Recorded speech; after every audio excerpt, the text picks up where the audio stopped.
Mga ka-people, matapos akyatin ang napakataas na lugar na ito ng kamay ni Jesus para lang matapos ang Station of the Cross, ay mga ngiti sa labi ang makikita mo sa mga taong nakarating sa tuktok nito. Ika nga nila, walang pinagpaguran na hindi mabibigyan ng mga ngiti sa labi dahil naramdaman mo, may gabay siya kahit pagod ka o kahit may sakit ka pa, basta't 100% ang paniniwala mong dadalhin kanya dito sa tuktok, mangyayari ito sa inyo mga ka-people. Ako po si DJ Once at ito ang Content Create ko.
Mga ka-people, ito ang entrada ng tinatawag nilang Kamay ni Jesus na matatagpuan dito sa Lucban, Quezon.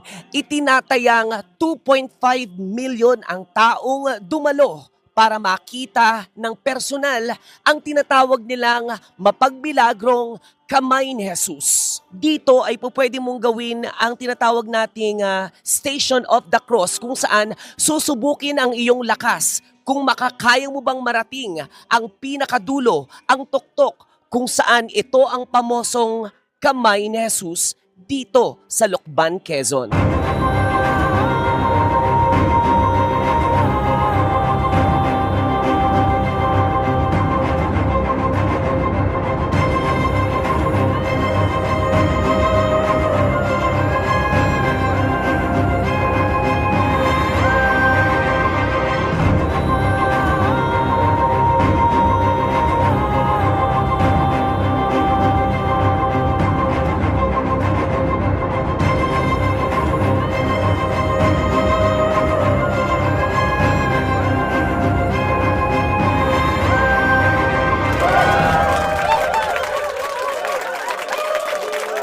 Iba't ibang pinanggalingan pero iisa lamang ang dahilan, ang makarating sa tuktok ng Kamay ni Jesus upang ang kanilang hiling sa may kapal matupad dito sa Lucban, Quezon.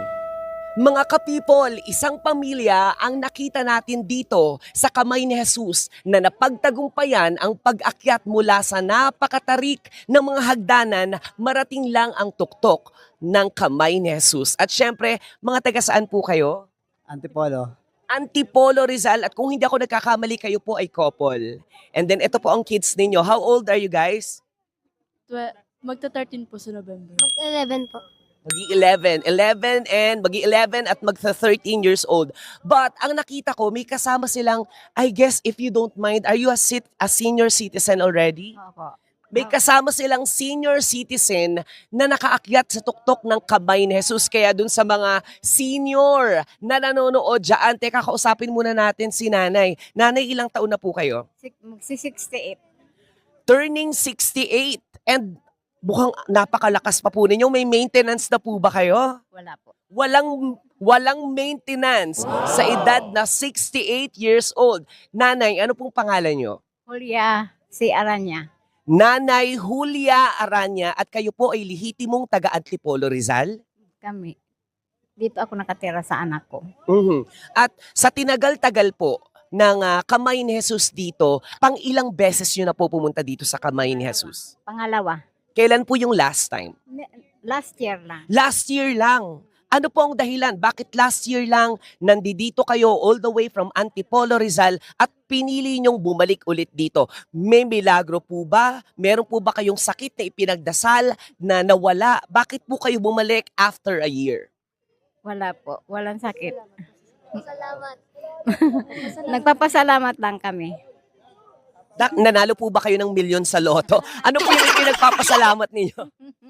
Nawala kami mga sakit. Sa bagay, alam nyo mga ka-people, mas importante sa milyon-milyong halaga ay yung magandang kalusugan na meron tayo, lalo na kung ang kalusugan ng buong pamilya. Shout out kay Jomar Prehola. O shout out sa mga prehola dyan sa Antipolo.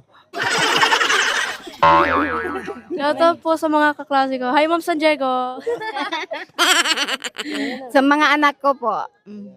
So, lahat. Kasi marami akong anak. Ay, alam nyo pa po ba yung mga pangalan ng anak ninyo? Okay, isa-isahin po natin.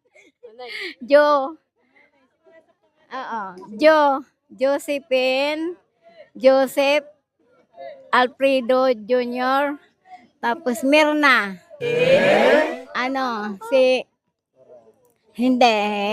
Jocelyn, Cora, at saka si Abby, Jen. Grabe, napaka-busy pala talaga ni nanay. Kung meron man siyang anak na hindi nabati, wag niyong isiping ampun ka. Tandaan mo, 68 years old na siya. Maraming salamat. Our family all the way from Antipolo, Rizal. Mga ka-people, ito ang kamay ni Jesus kung saan nakatagpo tayo ng isang napakalaking pamilya all the way from Las Piñas City. At ang balita ko, malimit na sila pumunta dito sa Lucban, Quezon. At ang kakausapin natin mula sa pamilya nila ay ang pinakamagandang babae ng kanilang angkan.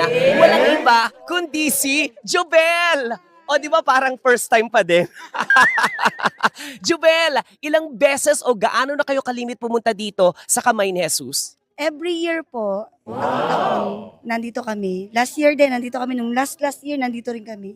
Alam niyo po, ang isang pamilya kapag taon-taon bumibisita sa isang lugar, meron itong backstory. Kaya naman, ano po ang dahilan? Bakit nagkakasama-sama kayo dito at pinipili nyo sa dinami-dami ng mga pamosong lugar kapag Kwaresma, dito kayo bumabalik?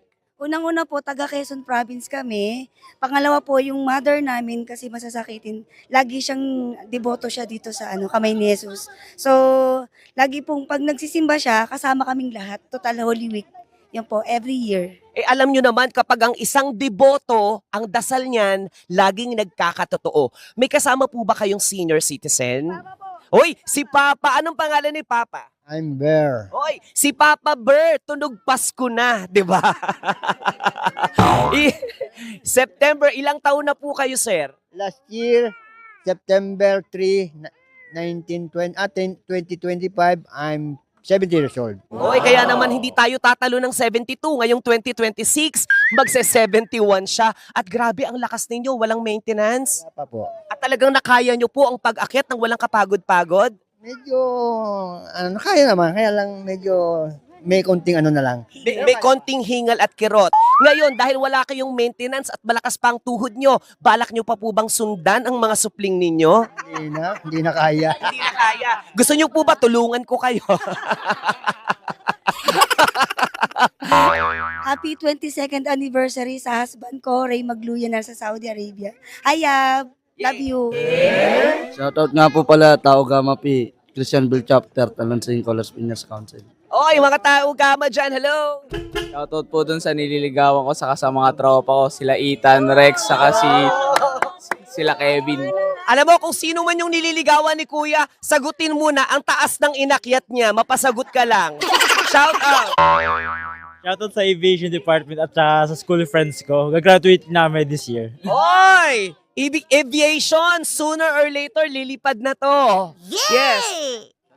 Pa-shoutout po sa family ko sa Negros at family ng asawa ko at saka sa anak namin. I miss you. Yay! Sa kanyang pamilya. Shoutout sa Tikalog TV please subscribe sa my YouTube channel. Grabe, ang pogi ni Kalog TV in person. At saka, ang bilis ng dila magsalita. Sa Las Piñas ka ba? Oh, collab kami nito soon. Yes! Meron ka ba? Meron? Shoutout po sa Caballes family po sa Cebu. Hello po. Mga kaibigan natin sa Cebu, ang sabi nga nila kapag ang isang pamilya sabay-sabay na nagdarasal, ang ibig sabihin mas malakas ang kapit sa may kapal. Maraming salamat, Las Piñas City people!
Mga kapipol, hindi maikakaila na itong Kamay ni Jesus ang isa sa pinakapamosong lugar sa selebrasyon ng Kwaresma dito sa Pilipinas dahil mula pa sa iba't ibang lugar, Luzon, Visayas at Mindanao, nagtagpo-tagpo.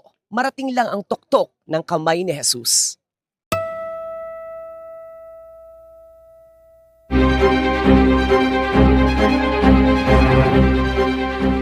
Kahit anong istorya, kahit saang lugar, kahit sinong tao, basta't interesado ang mga people, pupuntahan natin mga ka-people dahil ito ang content na ikukwento ko ang mga kwento nyo. Basta ang mahalaga, dapat totoo. Ako si DJ Once at ito ang Content Create Ko by DJ Once. Kaya follow and subscribe na please.